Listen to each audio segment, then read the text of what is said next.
Merci à vous, fidèles téléspectateurs de la télé qui transforme. Merci pour votre fidélité. Nous sommes très heureux de vous recevoir aujourd'hui dans le cadre de cette émission Plus loin avec. Nous sommes chez eux, le couple Cosonou, couple qui nous reçoit aujourd'hui dans le cadre de cette magnifique émission pour rendre gloire à Dieu au travers donc de ce qu'il a fait dans leur vie par l'autruchement donc du ministère de l'homme de Dieu, le bishop Ouattara Mohamed Idriss. On le sait, monsieur Cosonou a un vécu, il a un parcours assez important. Il décide de nous en parler ce soir. Monsieur Cosonou, bonjour. Bonjour, JM. Merci de nous recevoir. Je vous en prie. C'est un plaisir pour moi. On l'a dit avec vous, on va parler donc de ce parcours que vous avez donc au sein de l'église Ambassade des Miracles. On va mettre en évidence également cette relation qui existe entre vous et le bishop Ouattara Mohamed Idriss. Mais bien avant, on va, et déjà c'est bon de le rappeler, cette émission sera scindée en deux grandes parties. On parlera donc de votre vie familiale et au-delà de votre relation avec le ministère et l'église Ambassade des Miracles. Alors tout de suite, qui est monsieur Cosonou pour les téléspectateurs qui suivent cette émission? Cosonou, Kwasi Coco Olivier, à l'état civil. Je suis né dans la région de Tanda. Ok. Il y a un certain nombre d'années. Et j'ai fréquenté au village. Ok. Avant de rejoindre la ville en 1981, après mon CEP, certificat d'études primaires. Donc, de Tanda, j'ai été directement affecté à Bingerville. Wow. Avant, on affectait en Côte d'Ivoire les élèves à l'entrée en 6e dans tout le pays. Et souvent, selon certains établissements, en fonction de certaines moyennes. Et je me rappelle mon premier voyage hors de mon village, c'était pour venir à Bingerville. Donc Abidjan. Pour venir à Abidjan d'abord, puis Bingerville. Et il n'y avait pas de voie aussi praticable comme aujourd'hui. Et nous avions quitté le village à 7 heures pour arriver à Abidjan à 18 heures. Wow. Voilà. Wow. Donc, après quelques jours, quelques semaines à Abidjan, nous rejoignons Bingerville, où j'ai fréquenté à Bingerville de 1980 à 1988, année où j'ai obtenu mon baccalauréat série scientifique. Donc, j'ai pratiquement vécu 7 ans de vie scolaire à Bingerville. Et puis, un an après, je suis resté avant de quitter Bingerville pour rejoindre Abidjan. La vie n'a pas été forcément rose, hein? Quand on sait la vie donc la vie en campagne, on sait que c'est pas facile. Parfois même la possibilité d'aller à l'école n'est pas chose aisée et tout ça. Est-ce que il y a eu des moments qui vous ont marqué? Wow. Déjà, moi, ma vie n'a pas du tout été facile. Ma vie n'a pas été facile. Bon, avec les enseignements, on le verra un peu plus tard de notre père, on commence à comprendre pourquoi la vie n'a pas été facile. La vie a été attaquée dès le début. Je suis né 5e d'une mère et le premier garçon. Ok. Et j'ai été très, très, très malade. C'est un miracle même que j'ai survécu pendant ce temps. Et même, je me rappelle, les gens disaient, en fait, ma maman me rapportait que les gens lui disaient, tu voulais garçon, voilà ce que c'est que la vie d'un garçon. Parce qu'elle a eu 4 filles avant moi et je suis le premier garçon. Et même, j'ai encore des souvenirs avant d'aller à l'école, mais peut-être à l'âge de 4 ans, 5 ans, où j'étais vraiment malade, tout le temps malade. Et quand je suis venu à Bingerville, bon, bien entendu, on est au village, on fréquente auprès des parents. Bon, c'est l'éducation à l'africaine, à l'ancienne. On a commencé, moi, je me rappelle, on m'a donné ma première machette à l'âge de 6 ans pour travailler sous les cacaoyers, sous les caféiers, au champ. On travaille au champ avant de venir à l'école. Et même des fois à midi, on court pour aller au champ, aller manger et puis revenir. Ou bien aller regarder les pièges pour voir s'il n'y a pas un gibier qui a été pris avant de venir. Les jours où on ne partait pas à l'école, le jeudi, les samedis, ben, on était au champ. On a travaillé durement et j'avoue que ça nous a formés aujourd'hui. Et quand on est venu à Bingerville, je pense que c'est la partie la plus, je veux dire, compliquée ou difficile de la vie. Je suis venu, je vous ai dit, de Tanda à Bingerville, c'est plus de 400 km. Et dans l'ancien système, lorsque vous arrivez dans une ville, Vous connaissez personne, il n'y a pas de... Un tuteur déjà? Voilà, il n'y a pas d'infrastructure, donc on cherche un tuteur. Et mes parents ont cherché un tuteur. Ils ont trouvé quelqu'un de la région de Tanda chez qui nous étions. Vraiment, je vais remercier, bénir le nom du Seigneur pour la vie de ce monsieur, de ce couple-là, qui a pris soin de moi pendant 6 ans. Première année avec quelqu'un d'autre et deuxième année avec un monsieur pendant 6 ans. Mais figurez-vous, on était 6 élèves dans sa maison, plus lui-même ses 3 enfants. Donc la vie était extrêmement difficile. Il a fait ce qu'il pouvait faire avec des moyens très limités. Bon, donc, il faisait le maximum pour nous donner à manger, mais ce n'est pas tous les jours que vous avez quelque chose sur la table. J'imagine.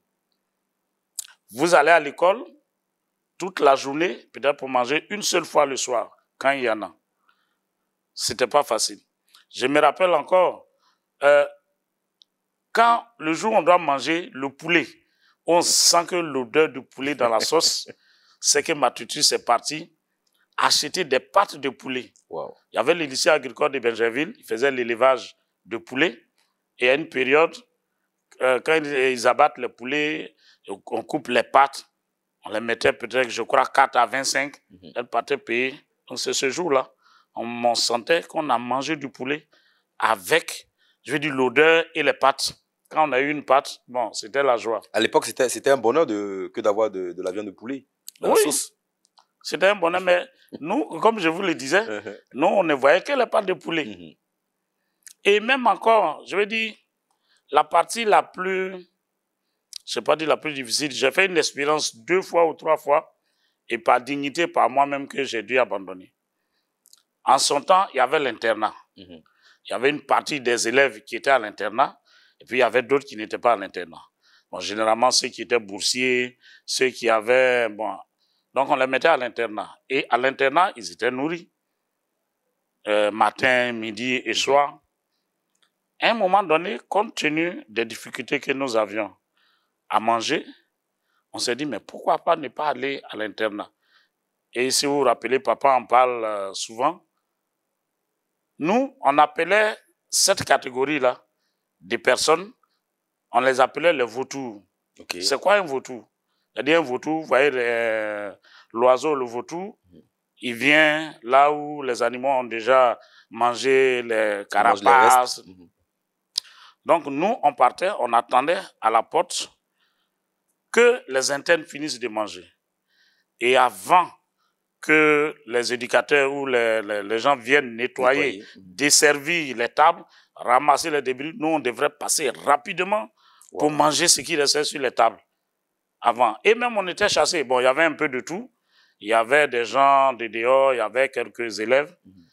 Et je l'ai fait 2 fois. J'ai dit, bon, j'ai dit pour ma dignité, il faut que j'arrête d'aller jouer les vautours. Mais on a joué les vautours pendant 2 ou 3 fois. Vous attendez, les gens finissent de manger.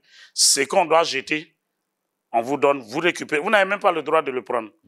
Parce qu'on vous empêche même de le prendre. Un jour, j'ai demandé aux amis, mais toute la nourriture qui reste, que l'économe ou les éducateurs ramassent, ils envoient ça où? On nous apprend que l'économe ou l'éducateur, bon, je n'ai pas la fonction précise aujourd'hui, a une ferme de porc, de cochon. Donc, quand il ramasse ça, on va donner la nourriture, le reste de l'internat au porc. Et puis, c'est ça même qui a fait que j'ai arrêté.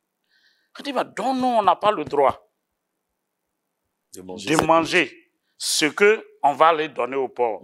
C'est-à-dire, voici des porcs qui ont un certain privilège par rapport à nous en tant qu'êtres humains.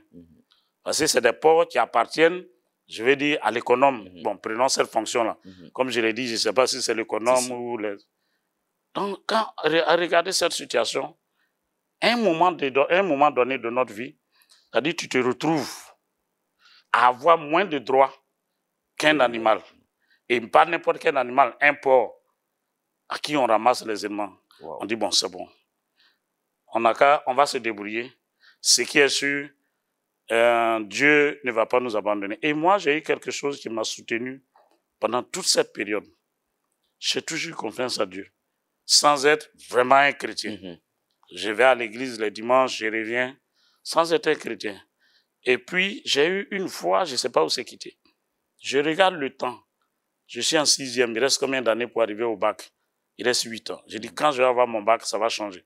Il reste 7 ans. Il reste 6 ans. Il reste 5 ans. Jusqu'à ce que j'arrive en terminale. Et Dieu a fait grâce. Malgré toutes ces difficultés, j'ai fait une année par classe. Wow. Et en notre temps, il y avait ce qu'on appelait le bac probatoire. Vous avez dû en entendre parler en première. C'était l'hécatombe. Wow. Les gens s'arrêtaient là. Par la grâce de Dieu, on a eu le BPC en 85, on a eu le bac probatoire en première, et en 88, j'ai eu mon bac. Wow. Donc c'était une période vraiment difficile. Je me rappelle encore, il y avait chaque année un de mes professeurs qui m'achetait un seul livre. En 6e, quand je venais, on m'avait acheté tous mes livres. Mais à partir de la 5e surtout même au second cycle, de la seconde jusqu'en terminale, j'avais un seul livre de mathématiques. Un seul livre de mathématiques. Et je me rappelle, j'avais un pantalon que j'ai acheté en 4e. Quand j'ai arrivé en première, il y avait des yeux derrière. Des yeux derrière, ça veut dire quoi? Le pantalon s'est déchiré, on a raccommodé, on a fait du stoppage, et vous voyez 2 cercles comme ça. Wow. Quand on nous dit de nous fourrer, vous avez un problème à vous fourrer. Parce que là, c'est visible. Parce que là, c'est visible par derrière, vos amis vont se moquer de vous. Mais j'avais toujours un objectif. Je ne sais pas d'où est venu cette fois. Je me dis, quand je vais avoir mon bac, ça va changer. Ainsi de suite, on a continué jusqu'à arriver au bac. Et j'ai eu mon bac, un bac scientifique, comme je l'ai dit. Et puis, un beau jour, je vois sur le tableau, on dit, il y a un concours de statistiques. Je vous dis au passage, je suis ingénieur statisticien de formation, avec une maîtrise en économie. Wow. Donc, je me suis dit, bon, en terminale, la matière mathématique et plus principalement statistique, j'ai toujours le maximum de points là-bas. Donc, je vais aller passer le test du concours de statistiques. Et c'est un professeur à qui j'ai demandé 5 000 francs pour payer les frais d'inscription, les timbres et autres. Et celui qui m'a donné 5 000 francs pour aller passer mon test. Et quand j'ai fini de passer le test, je suis revenu en classe. On n'avait pas encore fait le bac. Les amis me disent, mais tu fais quoi à l'école de statistique? Ce concours-là, personne ne peut l'avoir. Personne. Et puis, ils m'ont sorti les anciennes épreuves. Vous avez une équation à 6 inconnus. Wow. 4 inconnus en haut, 2 inconnus, dénominateur, numérateur. Toi-même, tu as mal à te. J'ai dit, mais qui m'a envoyé à cet endroit-là pour aller jeter mes 5 000 francs que le professeur m'a donné, ça pouvait me faire un temps. À l'époque, ça ne coûtait pas aussi cher. Hein, c'était 5 000. Et c'était beaucoup d'argent pour moi. Oui. Dites au passage, pour parler des difficultés de cette période-là, je pouvais faire 2 mois. Si quelqu'un ne m'a pas envoyé pour dire, va à la boutique me payer quelque chose, je peux faire 2 mois sans toucher une pièce dans ma main. Pour ne pas dire même un billet. Alors que là, vous étiez très loin de la famille. Oui, là, j'étais très loin des parents. Donc, on est soumis. Et en plus, les parents sont des paysans. Souvent, on leur demande de nous faire des mandats. Vous voyez, dans le temps, on faisait des mandats. Si. Pour avoir 5 000 francs. Mais c'était compliqué. Wow. Donc, on est resté là. On subissait jusqu'à ce que les congés de Noël arrivent, les congés de Pâques arrivent, les grandes vacances, on retourne au village. Noël, Pâques, on retournait chez un de nos oncles qui était gendarme, ou qui était gendarme à la retraite maintenant, qui est soit à Abidjan ou à l'Épée ou à Niamey. On retournait chez lui passer 10 jours. Et en revenant, s'il vous donne 5 000, 6 000, vous avez ça pour le trimestre. Donc, quand vous payez un livre, quelque chose, bon, il reste plus rien. Vous passez 2 mois. J'ai dit, je peux passer 2 mois. Une pièce, ma main ne touche pas. Si on ne m'a pas envoyé pour aller à la boutique. Wow. Donc, quand le monsieur me donne 5 000 francs pour passer le concours, tu vois, c'était une fortune. Donc, j'ai pris les 5 000 francs, j'ai passé le concours. En fait, même les amis ont failli. Bon, je me dis, c'est le diable qui voulait me décourager. J'ai dit, bon, de toute manière, j'ai déjà déposé, j'ai dépensé l'argent. Je vais aller, je vais passer le concours. Ça va me servir d'entraînement pour le bac. C'est cela. Je suis arrivé, on a passé le concours. Dieu merci, j'ai été retenu. On était 6 en Côte d'Ivoire. C'est une école internationale. On était 6 en Côte d'Ivoire à être admis. Je me rappelle, j'étais en 3e position. Et on est rentré dans cette école. Wow. Quand on est rentré dans cette école, la vie a changé. Vous rentrez dans une école étudiant, vous avez une bourse de 40 000. Moi qui n'avais jamais de 40 000 C'était toute une fortune hein, à l'époque. Non, c'est devenu une fortune. 40 000 par mois. 40 000 par mois. Bon, on avait une bourse, on était logés en cité, on ne payait pas de chambre. Bon, c'est comme ça la vie. Et connaissant ma situation sociale, je me suis dit, je ne vais pas faire de longues études. Je vais déjà commencer par un bac plus 2, essayer de travailler, subvenir à mes besoins, et puis après, je vais continuer. C'est ce que j'ai fait. J'ai fait 2 ans de formation, un bac plus 2. Je suis parti travailler pendant 3 ans. Et pendant que je travaillais, j'avais un objectif, j'étudiais et j'ai passé mon concours d'ingénieur. Je suis maintenant venu faire mon concours d'ingénieur. Parallèlement, j'ai fait ma formation en maîtrise d'économie. Wow. Voilà. Et après ça, je me retrouve bien entendu à la fonction publique. À la fonction publique. Je me rappelle mon premier salaire en tant que fonctionnaire, j'avais 89 000 francs. 89 000. Là, on se situe dans quelle année? 92. 92. En 92, 91, 92 plus précisément, j'avais 89 000 francs. Après la dévaluation, après la dévaluation, on avait ajouté 3 000 francs sur le salaire, c'est passé à plus de 90 000 francs comme salaire. Mais à l'époque, on pouvait vivre avec cette somme. Oui, à l'époque, on pouvait vivre avec ça. J'avais un studio que je payais. Et même, je me suis retrouvé avec 4 personnes dans mon studio. Ma petite soeur, mon cousin, nous étions tous dans le studio. Pendant 2 ans. Et comme je dis, 90 000 ou 92 000 pour 5 personnes, c'était devenu compliqué. Une maison de 23 000 francs que je payais. À un moment donné, je n'arrivais plus à payer les 23 000, compte tenu des charges. Et il y a un huissier qui est venu avec un mandat de mise en demeure d'expulsion si je ne payais pas le loyer. C'est-à-dire le reliquat de 3 mois. Wow. Comme j'avais une caution de 2 mois, je me suis débrouillé et j'ai payé ce que je leur devais et j'ai quitté la maison. Et où je m'en vais? Je suis parti dans un quartier précaire en son temps. On appelle Koweït City, aujourd'hui à Yopougon. Je suis parti à Koweït City. J'ai payé une maison de 10 000 francs. Il n'y avait pas l'eau, il n'y avait pas le courant. Aujourd'hui, je vois que le quartier a été viabilisé, mais au tout début, on tirait le courant d'assez loin et on payait par ampoule. Vous avez une ampoule qui est très jaune ou orange même. Vous payez 1 000 francs par mois pour l'ampoule, 1 500 peut-être pour la prise ou le ventilateur.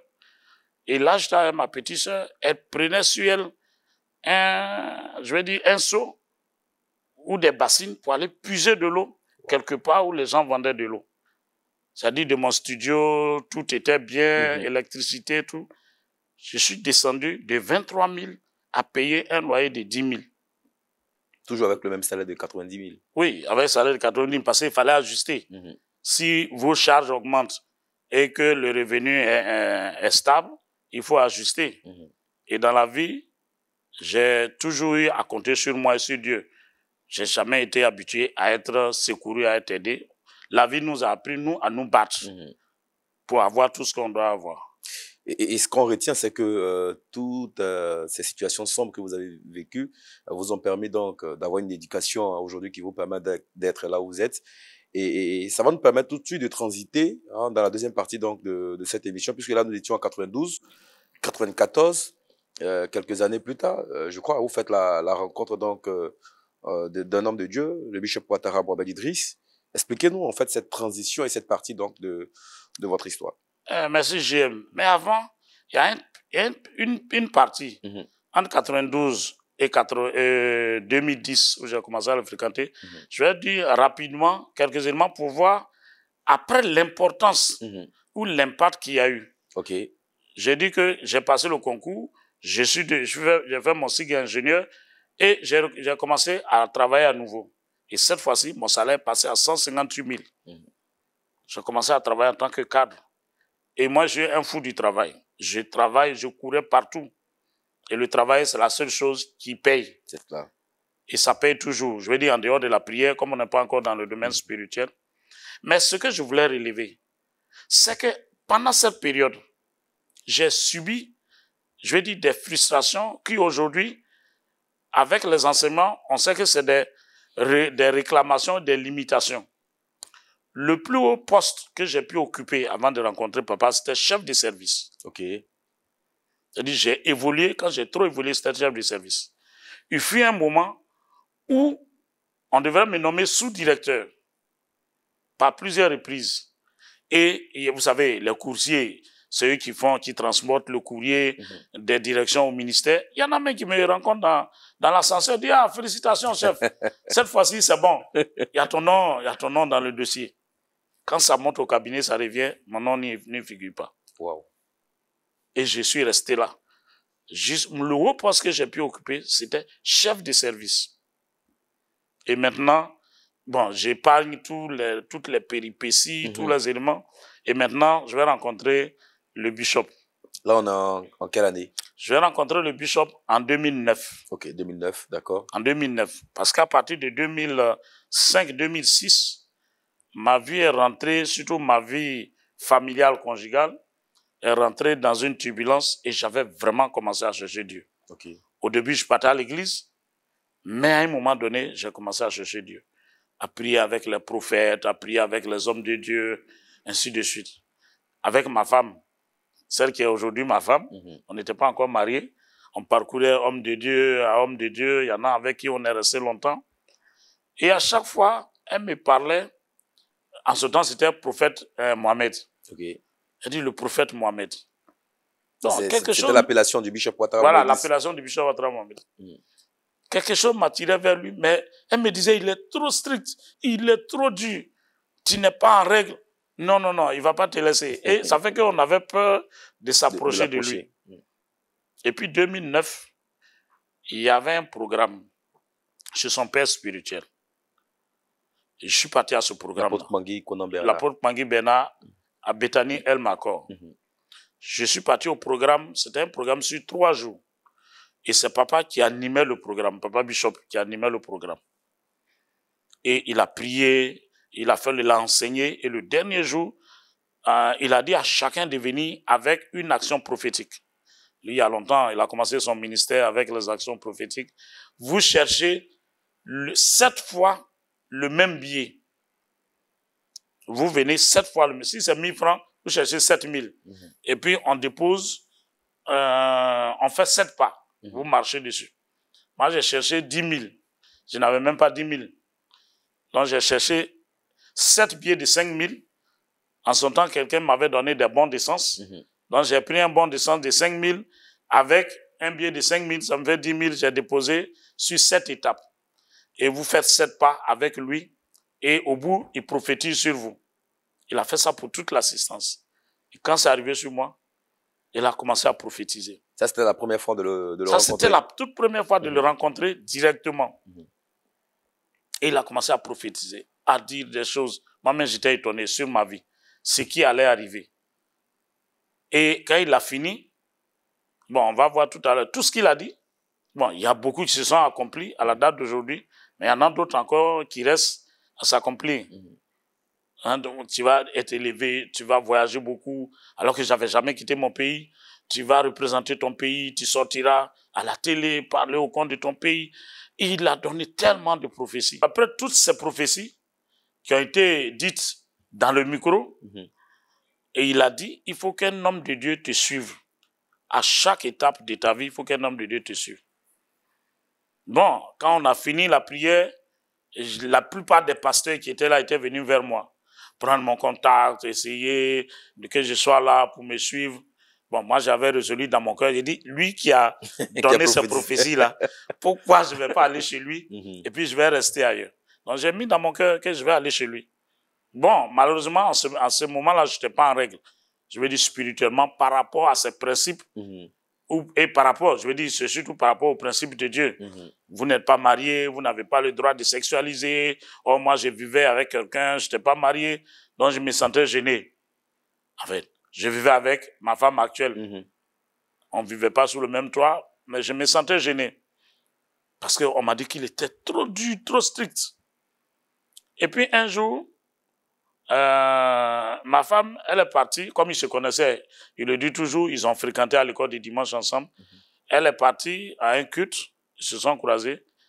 Il lui a dit, l'homme avec qui tu es là, le Seigneur me dit de lui dire de venir me voir. Donc c'est comme ça, elle a dit, Elle souhaitait que... prophète Mohamed veut te voir. Dieu dit de venir le voir. Donc je suis venu, je l'ai vu. J'ai expliqué ma vie, j'ai expliqué les situations dans lesquelles j'étais. Et il m'a adopté. Il a prié pour moi. Et c'est comme ça qu'on a commencé notre marche. C'était en 2009, vers la fin de 2009. C'était vers novembre, fin octobre, novembre 2009. On est rentré en 2010.